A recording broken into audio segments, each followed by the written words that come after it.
Deputy speaker کے غیر آئینی اقدام کو کالعدم قرار دیا اور نظریہ ضرورت کا سہارا نہیں لیا، بلکہ نظریہ ضرورت کو ہمیشہ کے لیے دفن کر دیا اور پاکستان کا مستقبل تابناک بنا دیا۔ اس کے لیے ہم سب، پوری قوم اللہ تعالیٰ کے ہاں سرب سجود ہے، اور میں اس کے لیے پوری جو متحدہ اپوزیشن کی قیادت کو، پارلیمان کے سینکڑوں ممبران کو اور پوری قوم کو میں سلام پیش کرتا ہوں کہ جن کی جدوجہد کے نتیجے میں یہ دن آج قوم کو دیکھنا نصیب ہوا۔ جناب اسپیکر، میں گزارش کرنا چاہتا ہوں کہ آج جو سپریم کورٹ کا جو حکم ہے، جو آرڈر ہے، آپ آج اس کے تابع آپ ہاؤس کی کارروائی چلائیں گے، اس لیے کہ آج یہ پارلیمان ایک نئی تاریخ رقم کرنے جا رہا ہے۔ آج یہ پارلیمان آئینی اور قانونی طریقے سے ایک سلیکٹڈ وزیر اعظم کو شکست فاش دینے جا رہا ہے۔ جناب اسپیکر، میں آپ کو یہ عرض کرنا چاہتا ہوں، جناب speaker, Order in the house, please. Order in the house, please. Order in the house, please. میں آپ کو یہ کہنا چاہتا ہوں کہ خدارا آج آپ جو ماضی میں ہو گیا، آج آپ آئین اور قانون اور عدالت عظمیٰ کے فیصلے کے لیے کھڑے ہو جائیں۔ آج آپ صحیح معنوں میں اسپیکر کا کردار ادا کر کے تاریخ میں سنہرے حروف پہ نام لکھا لیں۔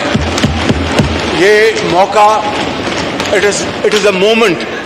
You must catch this moment with your conviction, with your heart and your mind. Don't go by the dictation of selected prime minister. میری آپ سے دست بستہ عرضی ہے، اور میں آپ کو اب جو اصل مقصد کی طرف آ رہا ہوں۔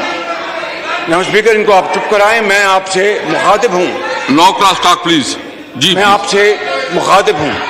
دیکھیے، آج سپریم کورٹ کا جو فیصلہ ہے وہ بڑا کلیئر ہے۔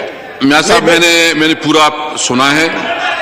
ایک منٹ، میں نے پورا جو سپریم کورٹ کا فیصلہ میں نے پڑھا ہے۔ جی، میں من و ان اس کے مطابق اپنا جو کارروائی کروں گا سپریم کورٹ کی۔ جی بالکل۔ اور اس میں جو اہم بات یہ بھی ہے کہ جو ایک انٹرنیشنل کنسپریسی کے حوالے سے ایک بات اٹھی ہے، اس کے حوالے سے بھی جناب ہم چاہتے ہیں کہ آج اس کے اوپر بات ہو۔ جناب اسپیکر، ایک منٹ میں، جناب اسپیکر، اگر آپ اس پہ پھر آئیں گے تو آپ دو باتیں ہوں گی۔ آپ نہ صرف سپریم کورٹ کے فیصلے کی آپ حکم عملی کر رہے ہیں، اور اگر آپ انٹرنیشنل کانسپریسی کی بات کریں گے تو پھر یہ قوم وہ وقت ہی بھولی جب ستمبر 2014 کو پریزیڈنٹ شی جن پنگ کے فیصلے کی آمد کو انہوں نے دھرنے کے ذریعے پاکستان کے مفاد کو ایک بہت بڑا نقصان پہنچایا۔ ڈونٹ سے دس، ہم آپ کی طرح پاکستانی ہیں، ہمارے دل میں پاکستانی دل دھڑکتا ہے، ان کی طرح نہیں کہ جب وہ مل کے آئیں اس کو ٹرمپ کو، تو میں ایک سیکنڈ میں ورلڈ کپ جیت کے آیا ہوں، اور اس کے بعد یہ کہے کہ ایبسلیوٹلی ناٹ۔ نواز شریف نے کہا تھا کہ ایبسلیوٹلی مسٹر پریزیڈنٹ کلنٹن، ہم $5 ارب آپ سے نہیں لیتے، ہماری غریب قوم ہے، ہماری عزت وقار ہے۔ جناب اسپیکر، یہ سب باوقار لوگ اور خوددار لوگ ہیں۔ اگر آپ کانسپریسی کی بات کریں گے